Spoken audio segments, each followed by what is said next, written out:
Good morning, सुप्रभात, केम छो, सलाम। उम्मीद है आप सब लोग बेहतर होंगे, अपना ध्यान रख रहे होंगे। आप में से किसी बच्चे ने मुझसे पूछा कि सर ये बताइए कि जिस बच्चे की रैंक 1 आती है वो जनरली एक से अधिक कोचिंगों में क्यों पढ़ रहा होता है, वो है ना। वो जैसे कि इस बार जो बच्ची की रैंक फर्स्ट आई है, no doubt she is very talented girl, ठीक है। लेकिन क्या वो एक कोचिंग इंस्टीट्यूट जो क्लेम कर रहा है कोटा के अंदर वहां से पढ़ी है, या दिल्ली के कोचिंग इंस्टीट्यूट से पढ़ी है, या साउथ का एक कोचिंग इंस्टीट्यूट भी छाप रहा है उसके बारे में वहां से पढ़ी है, ठीक है।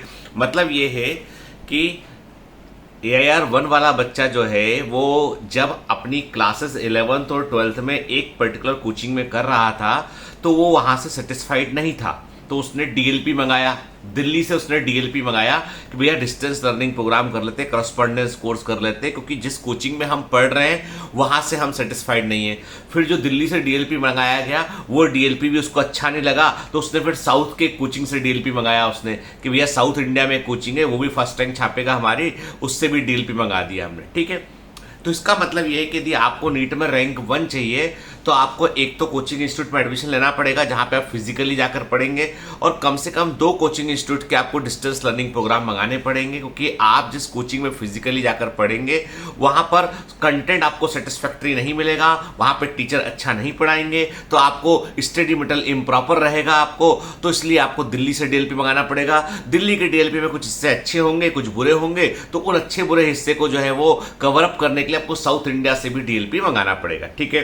And what is the cost of this course, कि आप जो 2 ईयर कोर्स कर रहे हैं उसका 2-3 लाख रुपए जो भी फीस होगा वो आप भरेंगे, और उसके बाद यह स्कॉलरशिप मिलेगा आपको उसका, और आपको फिर दिल्ली का DLP तो मंगाना ही पड़ेगा और साउथ से ही मंगाना पड़ेगा, ठीक है। इतना फिर पढ़ने के लिए आपके पास वक्त भी होना चाहिए कि भाई आप 3 जगह के कंटेंट को पढ़ लें आप, है ना, उसके बाद उसे आत्मसात कर लें, आप पर एग्जाम निकाल लें। क्या है एग्जैक्ट सच?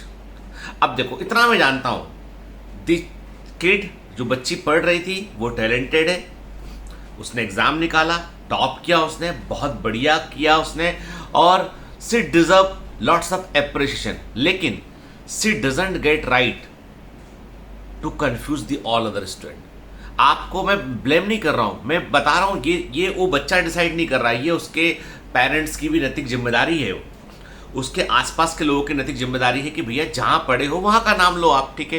कारण उसके पीछे ये है कि क्या होता है कि एवरीबॉडी इज नाउ, वो जो होता है एकदम एक प्रकार से मैडनेस होती है कि भाई कि आप बच्चे को लेकर आप उसकी एक सफलता जो कि MBBS कॉलेज में पहुंचने के लिए वहां पर आप जुलूस से लेके हर काम आप कर रहे हैं, आप बच्चे की चाइल्ड साइकोलॉजी को आप बचपन में ही जो है वो जिसे बोलते हैं ना कि एक प्रकार से कि मैं देखो, ऐसा आपको लग सकता है कि सर तो जलन के मारे ऐसा बोल रहे हैं, ऐसा नहीं है।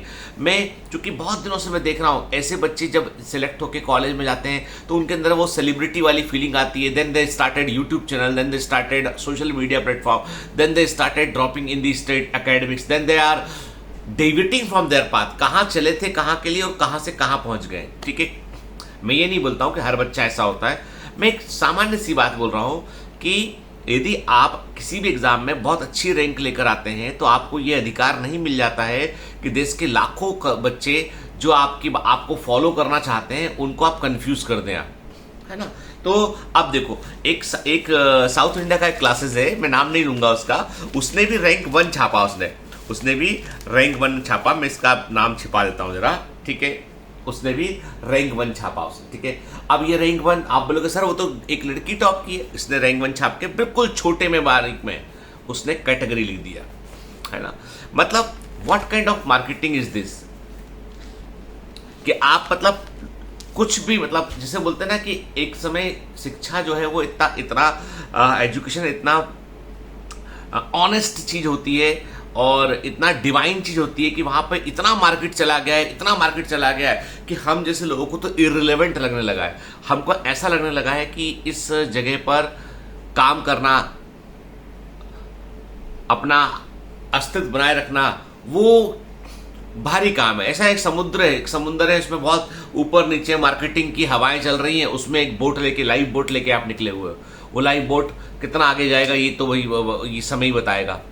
मुद्दा ये है कि बच्चों को मैं यही बोलूंगा कि बेटा इतनी कम उम्र में whenever you are indulging in this kind of marketing activity, इन सब चीज़ों में आप पढ़ जाते हैं ना, तो आगे बड़ा वाला गोल आपका छूट जाता है। क्योंकि सच बात तो ये है कि मैंने कहा ना, लाइफ पैकेज में आती। प्रसिद्धि आप अभी पालें या प्रसिद्धि कुछ बनने के बाद पालें आप, ठीक है, वो तो पैकेज है। रिडीम कब कर रहे हो उस पर डिपेंड करता है।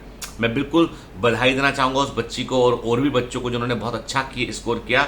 और मुझे कई बार ऐसा लगता है कि ये जिम्मेदारी, ये बच्चे की गलती बिल्कुल भी नहीं, इस जिम्मेदारी है उन कोचिंग इंस्टीट्यूट की जो कुछ भी कर बस रैंक फोटो छापना चाहते हैं ताकि और बच्चे कन्फ्यूज होकर उन तक पहुंच सके, जो कि गलत है। थोड़ा कम से, मैंने किसी कोचिंग इंस्टीट्यूट का नाम नहीं लिया, मैंने कुछ नहीं बोला, आप समझदार हैं, सब जानते हैं। मैं यही बोलता हूं कि नैतिक जिम्मेदारी कब, क्या सरकार को ऐसे विज्ञापनों पर कार्रवाई नहीं करना चाहिए? क्या गवर्नमेंट को इस तरह के जो फॉल्स एड है उनके उप से बच्चे ने अरे अभी हाल ही में एक सर्वे हुआ था, उस सर्वे में ये आया कि सबसे फर्जी एड जो है वो एजुकेशन में दिए जा रहे हैं, शिक्षा में सबसे फर्जी एड। खैर, ये तो एक इशू हुआ जिस पर मैं बात करना चाह रहा था। हालांकि बहुत कंट्रोवर्शियल इशू है, बहुत लोग इस पर बहुत सारी बातें बोलेंगे मेरे को, पर मैं तो इतना बोलता हूँ, केवल आप सच्चे मन से सोचिए कि एक बच्चे को मालूम चलता है कि दीदी वहाँ फला दीदी या फला भैया वहाँ से पढ़े, उनकी बहुत अच्छी रैंक आई है, मुझे भी वहाँ जाना है। पिताजी को बोला, पिताजी ने ज़मीन को गिरवी रखा, अपना ज़मीन या अपने प्रोविडेंट फंड का पैसा निकाला, वो पैसा निकाल कर उन्होंने जो है वो उस पैसा निकाल के उसको लगाया। जब क्लास में पहुँचा, देखा बहुत बड़ी भीड़ लगी क्लास के अंदर, उसका कोई अस्तित्व ही कुछ नहीं बच्चे का। डिप्रेस हो गया, घर लौट सकता नहीं कि पापा ने इतने मेहनत से इतनी मुश्किल से पैसा ला के जमा किया था। सारे सपने टूट जाते हैं, सब कुछ हिल जाता है अंदर तक, ठीक है। और वो जो डिप्रेशन होता है वो सिर्फ वही बच्चा जान सकता है जो उससे गुजर रहा है, उस दौर से गुजर रहा हो, ठीक है। अब एक बड़ा अच्छा प्रश्न जो है किसी ने किया मुझसे, नाम A/N लिखा है इसमें, sir please read this, it's high time you talk about few days ago I witnessed an incident, there was a swelling in my relative's hand, he was admitted, we were with him and a junior doctor, Dr. Utkarsh, was taking round. He was very humble, approachable and hardworking, working 6 am to 12 am. He was very brutally abused by another doctor with the room locked, both verbally and physically, slapped and hit with objects. This is the story of every resident doctor. I respect you a lot, sir, but why do you always talk about the holy rosy side of MBBS, not about all this torture that is faced after it? We should know what we are getting into after all. Recent cases of Dr. Anmol Bhammani, PG, JR1, Yavatmal Medical College, he developed cellulitis after all the inhuman ragging episodes and uncountable number of suicide due to the toxic work culture.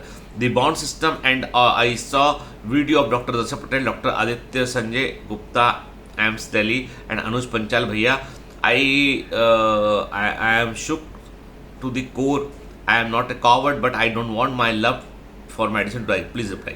अब ये जो question किया है ना, अब आपको बता दूं मैं, MBBS की जितनी भी किताबें हैं, किसी किताब में रैगिंग के बारे में नहीं लिखा हुआ है। जो भी कोर्स है, जो भी सीनियर डॉक्टर्स हैं, जो कंसल्टेंट लेवल के डॉक्टर हैं, HOD डॉक्टर हैं, वो कभी भी रैगिंग को प्रमोट नहीं करते हैं। मेरे बैचमेट आज कई कॉलेजेस में HOD के बराबर पे, ऑलमोस्ट HOD के बराबर पर है। प्राइवेट कॉलेज में तो HOD बन चुके हैं, गवर्नमेंट कॉलेज में they are about to become HOD। उनसे कभी बात की जाती तो वो भी रैगिंग को कभी कोई सपोर्ट नहीं करता है। फिर रैगिंग लेता कौन है? Who are responsible? आपको बता दूं मैं, ये जो रैगिंग का जो कल्चर है उसका MBBS से और MD से कोई लेना देना नहीं है। ये व्यक्तिगत समस्याएं हैं, ये एक व्यक्ति। और दूसरा, टॉक्सिक वर्क कल्चर, ये जो वर्ड आपने यूज किया, ये बिल्कुल सही वर्ड है। क्या हो रहा है कि हमारे पास में जूनियर डॉक्टर्स जो है, उनके ऊपर इतना अधिक प्रेशर है कि पूरा हॉस्पिटल, मैं कह रहा हूं पूरा हॉस्पिटल जो है वो रेजिडेंट डॉक्टर चलाते हैं। कंसल्टेंट सुबह राउंड पर आता है, कोई इमरजेंसी होने पर फोन पर अवेलेबल होता है, इमरजेंसी होने पर राउंड पर आते हैं, देख कर जाते हैं वो। तो कंसल्टेंट केवल जो है वो कि करना क्या है, आगे ट्रीटमेंट के प्रोटोकॉल तय है कि आपको ऐसे पेशेंट को फिक्स करके अब आगे आपको क्या करना है, ये कंसल्टेंट बताएगा, ठीक है। तो कंसल्टेंट डॉक्टर की अवेलेबिलिटी हॉस्पिटल में 24/7 नहीं होती है। जो 24/7 जो सामने पेशेंट को फेस करता है, पेशेंट का पूरा ध्यान रखता है, वो जूनियर डॉक्टर होते हैं, रेजिडेंट डॉक्टर होते हैं। उनके ऊपर बहुत वर्कलोड होता है, क्योंकि हर आदमी को अपना पेशेंट ज्यादा महत्वपूर्ण लगता है। उसे लगता है कि मेरी माँ का पेट दुख रहा है, तुरंत इंजेक्शन लगना चाहिए। दूसरा बोलता है मेरे पिताजी के हाथ में ये तकलीफ हो रही है, तो इसको देखो। कोई कहता है बोतल खत्म हो गई, ये बोतल में कौन सी दवा डाल जाएगी, बताइए डॉक्टर साहब, ठीक है। तो एक डॉक्टर पर कई सारे मरीज के रिलेटिव बहुत प्रेशर क्रिएट कर रहे होते हैं, और वो चूंकि डॉक्टर की ड्यूटी होती है, और वो ड्यूटी में जब वो, और कई बार ड्यूटी 24 घंटे से लेकर 36 घंटे, समटाइम इट इज 48 आवर लगातार कंटिन्यूस ड्यूटी होती है। तो वैसे में आदमी का साइकोलॉजिकल प्रेशर में आना बिल्कुल तय होता है। एमबीबीएस जो एमडी फाइनल ईयर के जो सेकंड के जो स्टूडेंट होते हैं, उनके ऊपर पढ़ने का प्रेशर भी होता है, ये काम करो पढ़ाई भी करो, और वो पढ़ने के प्रेशर में अपने जूनियर को ज्यादा काम पकड़ाते हैं, और जूनियर से यदि काम में कोई गलती होती है तो उन्हें लगता है कि कल को कंसल्टेंट हमको बोलेगा कि हमारी निगरानी में क्या हुआ, तो वो अपनी भड़ास निकालते हैं जूनियर पर। गाली गलौज का होना, मारपीट का होना, ये एक सामान्य वर्क कल्चर बन चुका है, और इट शुड बी स्टॉप्ड। मैं बिल्कुल कहता हूं आपसे, मैंने देखो, और एक बात आपको बता दूं मैं, जब भी आप वल्नरेबल सिचुएशन में होंगे, जब भी आप सरेंडर पोजीशन में होंगे, लोग आपका शोषण करेंगे। जिस सांप में जहर ना हो उसे भी फुफकारना पड़ता है, सांप में भले ही जहर ना हो उसे भी फुफकारना पड़ता है, तो लोग पीछे हट जाते हैं। चाणक्य ने कहा है कि सीधे खड़े वृक्ष पहले काट दिए जाते हैं। बात इतनी सी है, आप कहीं पर भी होते हैं, लोग आपकी पर्सनालिटी को जज करते हैं, उसके अकॉर्डिंग आपसे व्यवहार करते हैं। आप खतरनाक भले ही ना हो, पर डोंट बिकम ए विक्टिम, मत बनिए, ठीक है? क्योंकि कारण यह है कि लोग आपको जो है वो फिर वैसे ही टैकल करते हैं। मैं भी कॉलेज में पढ़ा हूं, मैं भी एमबीबीएस किया हूं। डे 1 पर मेरे साथ रैगिंग हुआ था, डे 2 पर डे 1 डे 2 पर मुझे रैगिंग किया गया, मुझे मारा गया। डे 3 पे आई रिवॉल्टेड, मैंने कहा कि यदि अब किसी ने मुझे हाथ लगाया ना, तो मैं एमबीबीएस तो एक तरफ रखूंगा मैं, और फिर मैं बात करता हूँ 1 to 1, ठीक है? कितना तुम में दम है, चलो आ जाओ, ठीक है? जबकि ऐसा कुछ था नहीं मेरे पास, सिर्फ आंखों में आंखें डालकर बात करने का वो था कि भाई ठीक है, तुम यदि लड़ना चाहते हो तो हम लड़ने को भी तैयार है, जाओ, ठीक है? लड़ेंगे यार, कोई बचेगा एक, और क्या होगा इससे ऊपर। सारे के सारी भीड़ बैकफुट पर चली गई। पूरे 5 साल किसी सीनियर की ना औकात थी ना हिम्मत थी कि मुझे कुछ कह पाता। हाँ, हमने भी पूरा रिस्पेक्ट दिया, ऐसा नहीं कि हमने गुंडा बन गए वहां पे, रिस्पेक्ट दिया पूरा हमने, लेकिन बदतमीजी बर्दाश्त नहीं की। और बदतमीजी तो हमने अपने जो है वो प्रोफेसर्स की बर्दाश्त नहीं की, कि आप भी कभी बात करते में एब्यूजिंग लैंग्वेज हम उससे यूज नहीं कर सकते। आप समझ गए, लोग समझ गए। एरोगेंट हूं, समझता नहीं है इसको, अलग है, रिवोल्टेड आदमी है, ठीक है ना? आप हमारे बारे में 2 विचार ऐसे पाल लीजिए, हम समस्या से बच गए। पीजी क्या, तो भी हम किसी के नहीं सुने भैया। हम सही गलती करेंगे तो हम उसके लिए हम करेक्शन करेंगे, अपॉलॉजी मांगेंगे उसके लिए हम, लेकिन आप एब्यूजिंग लैंग्वेज यूज नहीं कर सकते, मारा पीटी नहीं कर सकते। ये तो जूनियर डॉक्टर्स को सोचना पड़ेगा। आप अपने दम पर वहां तक पहुंचे थे, आप अपने सीनियर के दम पर वहां तक नहीं पहुंचे। ये कल्चर बहुत ही टॉक्सिक है गवर्नमेंट मेडिकल कॉलेज के अंदर जो है वो। ये प्राइवेट मेडिकल कॉलेज में इतना टॉक्सिक कल्चर नहीं है, क्लियर कर दूं।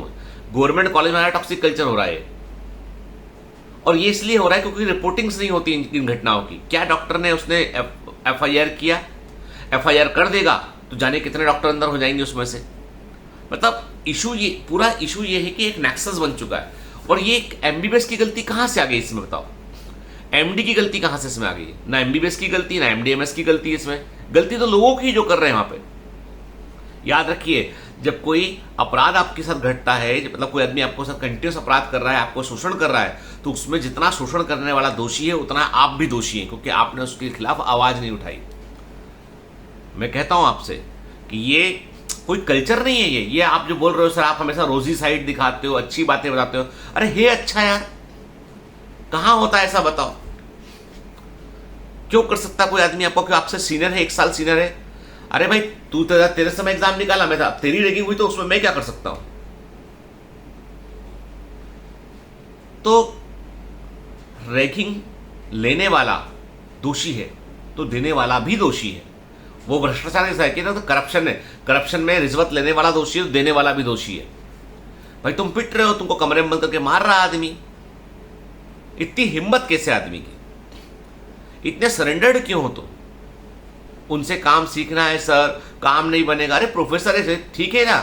मेरे एक परिचित थे, उन्होंने तो छोड़ दिया, उन्होंने कहा भाई हम तो डीएनबी करेंगे, हमको नहीं जमता है culture. Now he is in USA, बढ़िया काम कर रहे हो। तो मतलब बात ये नहीं है, बात ये इंडिविजुअलिस्टिक है बेटा, ये ना, इसको जनरलाइज मत कीजिए इसको। इसको जनरलाइज मत कीजिए, इसको, ये इंडिविजुअल है ये।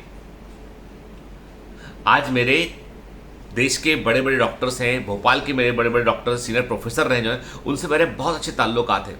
एक फ़ोन पे जैसे आप डॉक्टर भोपाल के अंदर जो एंडोक्राइनोलॉजिस्ट जो हम लोग के शिक्षक रहे, डॉक्टर जिंदल साहब हुए, सचिन चित्तावर सर हुए, ये सब मतलब ये सब आपके कनेक्टेड लोग हैं, डॉक्टर मानोरिया सर हुए, मतलब ये सब कनेक्टेड लोग हैं। मतलब एक फ़ोन करता हूँ, सर लोग फ़ोन उठाते हैं और मेरे को हेल्प भी करते हैं, बताते भी किसकी। ना उन्होंने कभी रैगिंग ली, ना मैंने रैगिंग कभी दी। तो ये बहुत ही मतलब मैं क्या कैसे एक्सप्लेन करूं। मैंने भी किया हुआ है, मैं कोई हवा में बात नहीं कर रहा हूं। जो डार्क साइड दिखा रहे हैं ना, वे हार चुके हैं। मैं ब्राइट साइड दिखाता हूं, मुझे मालूम है कि ये तुम को नहीं, हम मेरे बच्चे जितने पढ़ के एमबीबीएस कर रहे हैं वो सब वे पढ़ेंगे भी नहीं, वो ना देंगे ना लेंगे। अब भाई देखो, सिंपल सी बात है, जब आप स्टेप लोगे 10 लोग आपके खिलाफ होंगे, बोलेंगे 10 बातें आपको, ठीक है। लेकिन बताऊं मैं आपसे, सब डरते हैं। लॉ एंड ऑर्डर, कानूनी कार्रवाई से एवरीबडी अफ्रेड्स। कोई भी जो है ना, कोई भी ऐसा नहीं, कोई भी जो है वो कोई गुंडा राज चल रहा है एमबीबीएस में, कोई गुंडा वुंडा राज नहीं है। हम गालियां सुनते हैं तो गाली बकते हैं।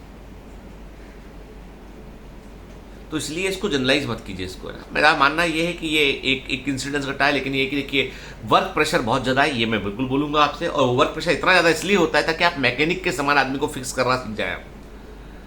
सीनियर्स का सपोर्ट की आवश्यकता होती है, ये भी सही बात है, लेकिन दिस शुड बी म्यूचुअलिस्टिक वे में होना चाहिए। आप रिस्पेक्ट कीजिए अपने सीनियर्स का पूरा। वो जो कहते हैं 4 बातें, उनको पलट के बोलने के बजाय आप उसको एक्सेप्ट किया, हाँ गलती हुआ सर, अब से नहीं करूंगा, ठीक है। लेकिन कोई यदि मारता है, गाली बकता है, तो रोकिए उसको, इमीजिएटली रोकिए उसको। सर ये नहीं, आप जो चाहे वो बोल लीजिए मेरे को, but don't use abusing words, and physically तो मैं बर्दाश्त ही नहीं करूंगा। एकदम स्ट्रिक्टली बोलिए यदि आप पीजी कर रहे हैं। ये दिस इज हाई टाइम। भाई पिटने के लिए एमडी कर रहा आदमी क्या? तुम हो कौन? कहां से निकले? तुम हो क्या? तो मतलब तुम क्या हो तुम? ठीक है। तो मतलब मुश्किल बात तो ये है कि हम उस कल्चर में इतना ट्रैप हो जाते हैं कि वहां के अलावा हम बाहर की दुनिया को सोच ही नहीं पाते। खैर, मैं आपको लगा कि सर ये इशू नहीं लेंगे, तो मैंने ये इशू को लिया। चलो आज बहुत लंबा हो गया है, कल मिलते हैं, फिर बात करेंगे। Bye bye.